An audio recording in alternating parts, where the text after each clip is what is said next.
Seven Wonders of Sassafras Springs. How it started. Sometimes extraordinary things begin in extraordinary places. A fancy-dancy butterfly starts out in a plain little cocoon. A great big apple tree grows from a tiny brown speck of a seed, and the wonders started right on our own front porch on a hot summer night. I would have forgotten on the spot if it hadn't been for what got started and then kept on going. Who knows, maybe Columbus decided to look for a new world one hot summer night when he got tired after supper. Balboa stood up and said, "Excuse me now, folks, I'm going to search for the Pacific Ocean." There is no chance of seeing an ocean in Sassafras Springs, which is set smack dab in the center of the country. Though a dip in Liberty Creek was welcome on a boiling hot day, to my mind it was a poor excuse for a body of water. Shoot, it wasn't even a dribble in the big map of the United States that hung on the schoolhouse wall. Red Hawk, Coy, and Iron Valley all had dots on the map, but not Sassafras Springs, Missouri. We might as well have been invisible. Yet there I was, sitting on the front porch with Pa and Aunt Pretty. The chores were done, our bellies were full, and the mosquitoes hadn't worked up much of an appetite yet. Aunt Pretty sat in her high-back rocker, crocheting some lacy thing as usual, though for the life of me I couldn't make out what it was meant to be. I had hoped it wasn't intended for me. Pa whittled on a stick, and I was staring hard at a drawing in a book. It was a first-rate book with lots of pictures in it. Miss Collins, the schoolhouse teacher, gave it to me on the last day of school for getting the best marks in geography. My mind was a million miles away when suddenly my aunt said, "Eben McAllister, you've had your nose in that book for so long, I forgot what you look like. Wake up and see the world."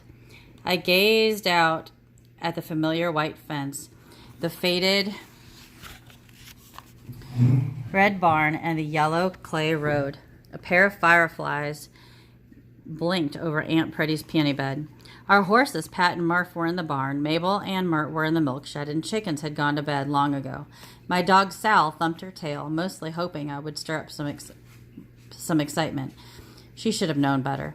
"Nothing to see," I said, and went back to my book. Sal rolled on her side and yawned. "You'd think someone would have something interesting to say about something," Aunt Pretty said.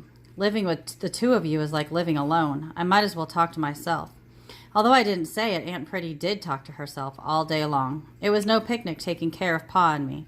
She moved in when Ma died 4 years ago and did all she could. Still, it was lonely for her because Aunt Pretty could talk your arm off, while Pa and I weren't ones to waste words. "That's what's so interesting about that book, anyway?" Aunt Pretty asked. "It's about the 7 wonders of the world," I told her. "They built up these amazing things way back in ancient Greece and Egypt and places." Pa blew the shavings off his stick. "What things?" he asked. I showed him the book, and he took his time studying the drawings. He read the names out loud, and they sounded fine. The Great Pyramid at Giza, the Colossus of Rhodes, the statue of Zeus, the giant lighthouse at Alexandria, the mausoleum at Halicarnassus, the temple of Artemis, the hanging gardens of Babylon. Big things, wonderful things. "We don't have anything like that around Sassafras Springs," I pointed out. "We do have wash hanging on the line every Monday," Aunt Pretty chuckled. "Call it the hanging laundry of Sassafras Springs and put it in a book. There's your wonder." I tried to make her understand. These were important things in faraway lands. Aunt Pretty sniffled loudly. "Seems to me we have lighthouses right here in the USA." "Not like this one. This light could be seen for 30 miles. Fires burned behind the eyes. See?" I held up the page with a drawing of the lighthouse at Alexandria, but my aunt barely glanced at it. Pa calmly scraped away at his stick of wood. "I guess I could put some eyes on the side of the barn, but I'm afraid the fires would scare the horses." I didn't give him the satisfaction of a comeback. "I suppose we all have notions that others might find peculiar," Aunt Pretty said. "Everyone except you, Pretty," Pa's voice was teasing like.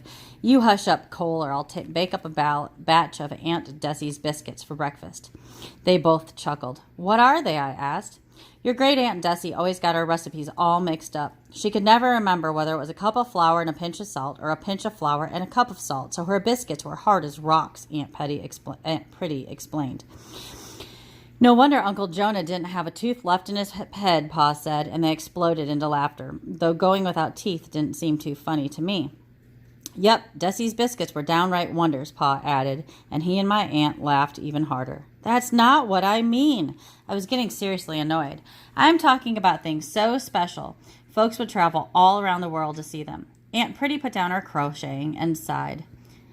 Eben, why do you spend so much time thinking about those foreign places?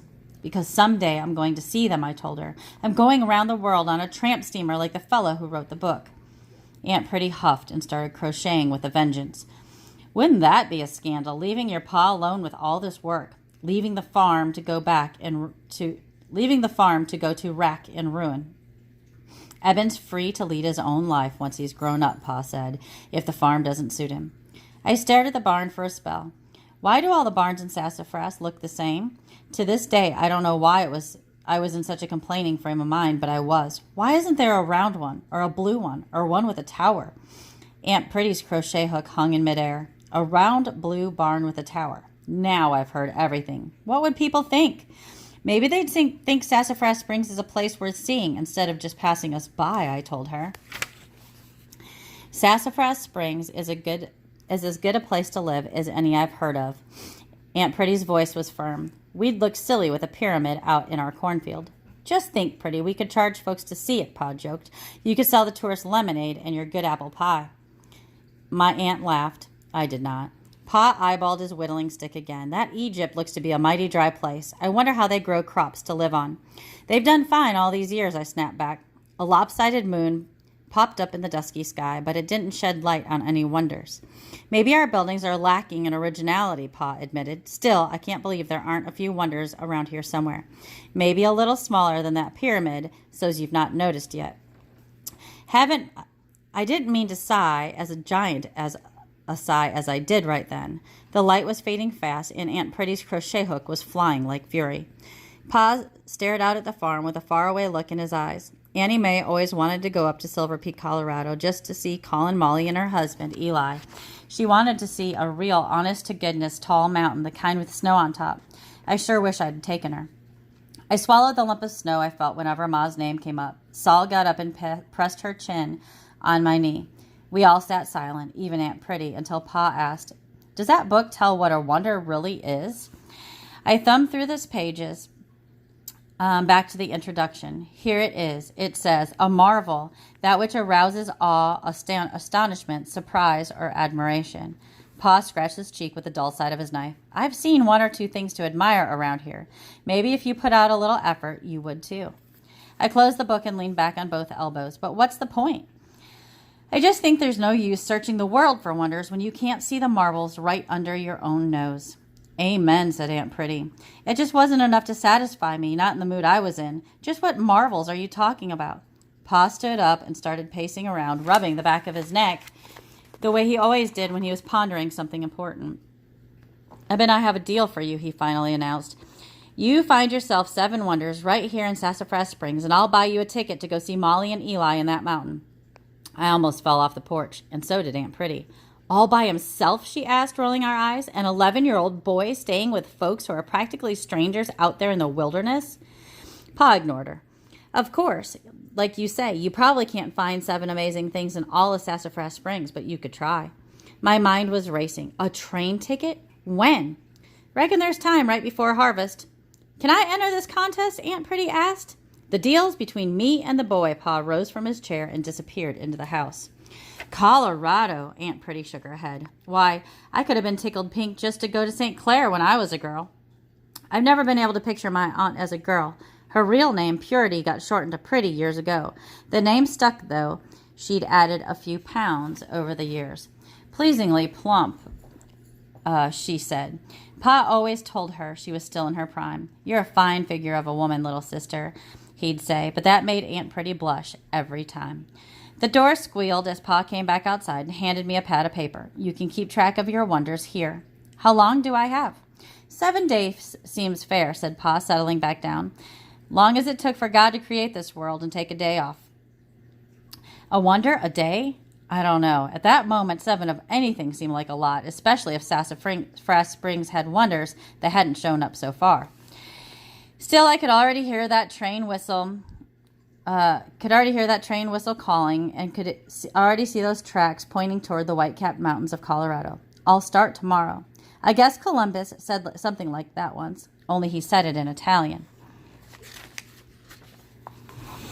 Day 1, I go searching. The next morning didn't seem that different from any other Wednesday in July. Up at first light, I stepped out on the porch and stared across the yard, out at the fields, the orchard, and beyond. I didn't see a thing that would impress an Egyptian.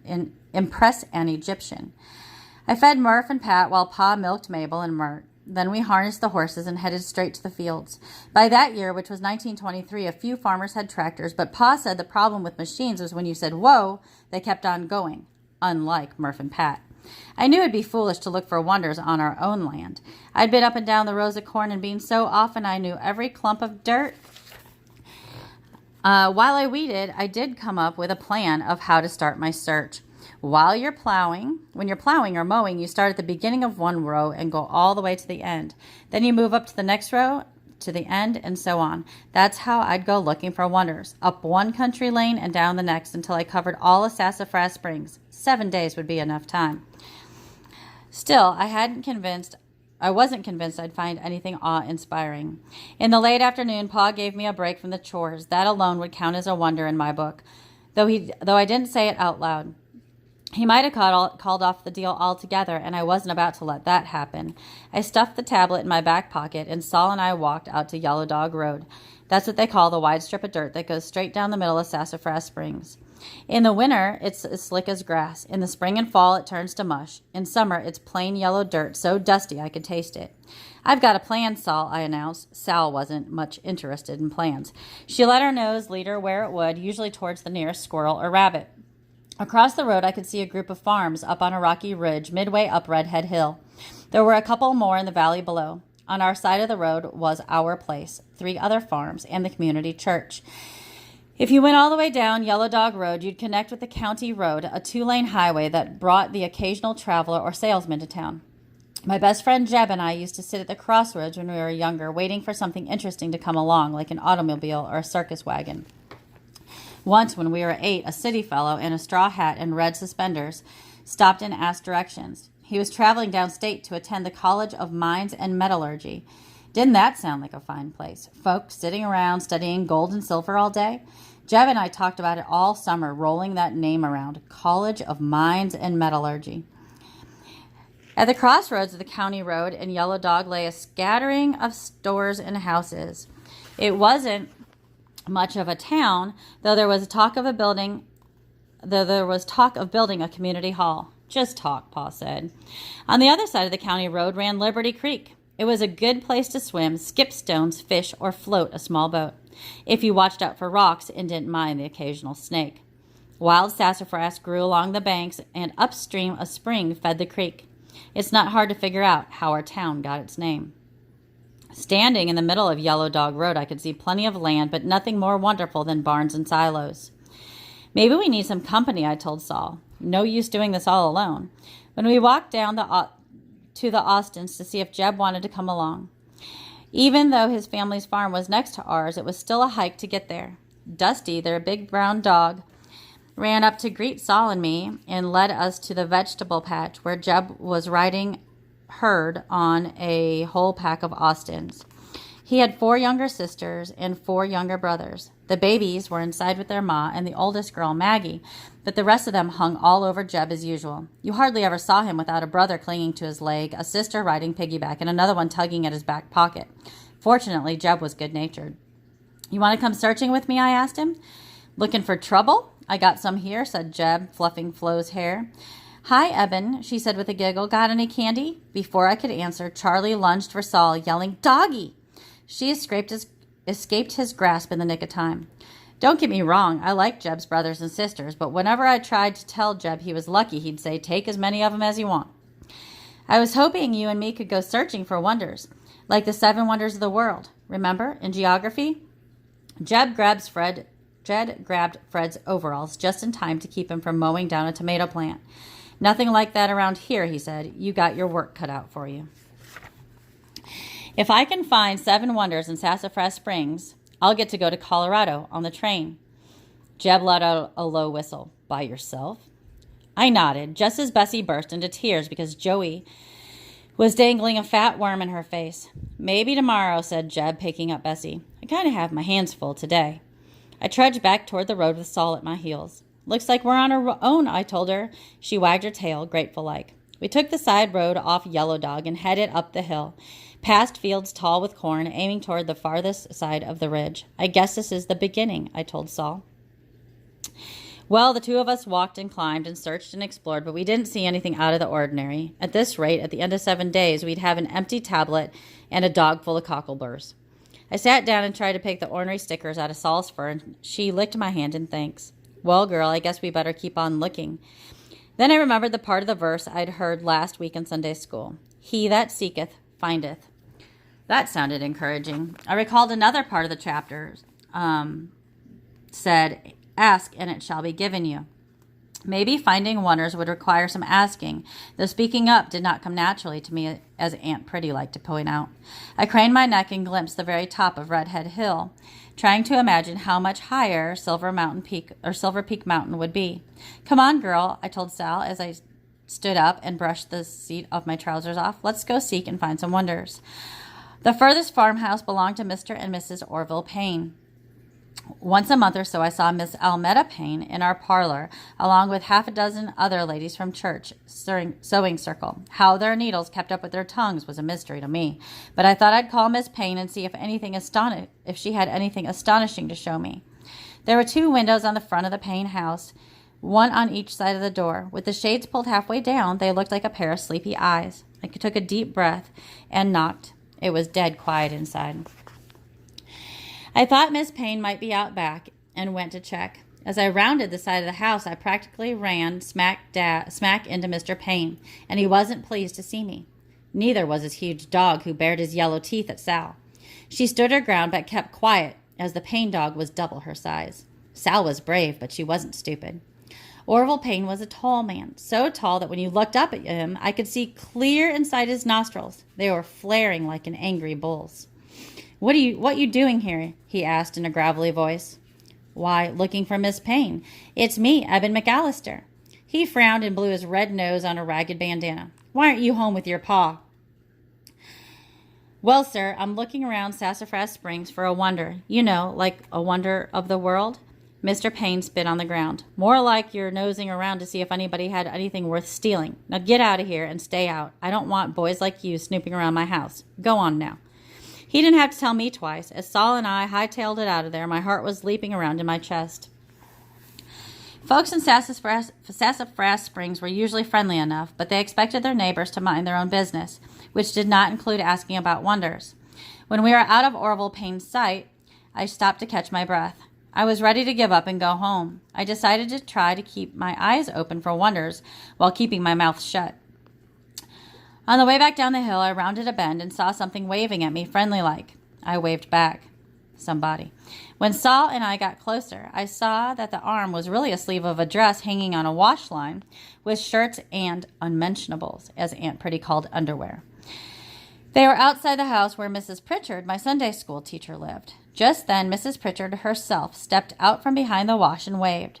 She was small and round. Round face, round curls, big flowers on her dress. Neat as a pin, Aunt Pretty would say. Is that you, Eben? She called. Saul raced ahead, but I was in no hurry. The house was so small, I don't know how the Pritchards raised a family in it. Aunt Pretty and Mrs. Pritchard had no business putting on airs and graces when her house was no better than anyone else's. Not that anyone would know, since it was about as hard to get invited into the Pritchards' house as to be admitted through the pearly gates. I didn't exactly expect to find a statue of Zeus hiding behind a picket fence. Howdy, I said when we finally reached the wash line, feeling kind of shy. It didn't seem right to be standing next to my Sunday school teacher's bloomers. She asked how Pa was and how Aunt Pretty was and how I was, all while pulling down sun-dried pillowcases and folding them. We're all fine, ma'am. Miss Pritchard liked to get right to the point. Well, what can I do for you? It was Miss Pritchard who'd taught me that Bible verse about asking and receiving, so I took a deep breath and summoned up a chunk of courage. Maybe you could help me find something, ma'am. You see, I made a bet with Pa. I do not approve of gambling, Miss Pritchard's voice was firm. Neither does the good book. The woman looked harmless, but one time she caught Albert Bowie making faces behind her back during class, and she yanked his ear hard until he cried, "Uncle." Albert's acted like a genuine angel ever since, at least on Sunday mornings. Not a gambling kind of bet, I explained. I'm trying to find a wonder here in Sassafras Springs. A man-made wonder, something amazing and awe-inspiring. I stopped and drew a breath. Like the pyramids, but it doesn't have to be that big.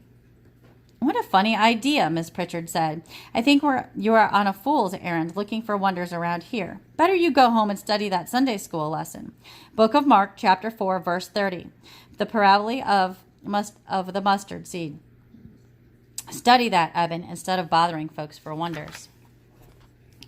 Clutching the pillowcase close to her chest, she walked towards her house. "See you on Sunday," I called to her. Saul had already beat me to the road. I hated to think of that train in Colorado leaving the station without me, but it didn't hold a lot of hope. My mind was fixed on snow-covered mountains, and Saul heard her calling before I did. "Come back, Eben McAllister. Come on back here." Suddenly, Mrs. Pritchard was racing down the road after me. I just remembered something. Don't know how it slipped my mind. Mrs. Pritchard was a mite plump, so she was breathing hard by the time she caught up with me. I don't have some fancy pyramid, but if you want to see the greatest wonder of the world or any other, well, just follow me. Don't dawdle now.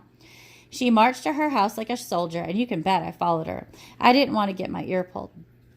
"Not you," I told Saul when she got to the door. Saul's not one to get her feelings hurt. She lay down in the cool shade outside as I stepped through the doorway. Wouldn't Aunt Pretty be surprised how I was being invited into the Pritchard house? Wouldn't she like to know every last detail?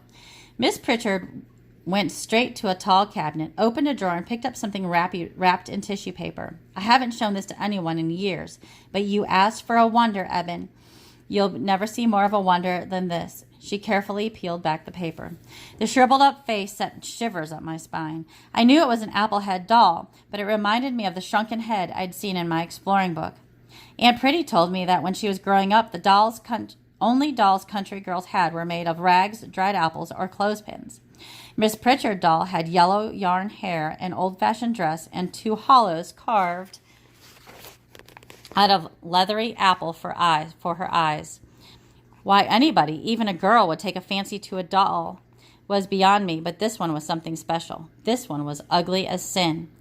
"I see you don't fully appreciate Miss Zeldy," said Mrs. Pritchard. "Still, I promise you, this doll is a wonder, formed by the hand of a man with a spirit that goes beyond anything man can understand."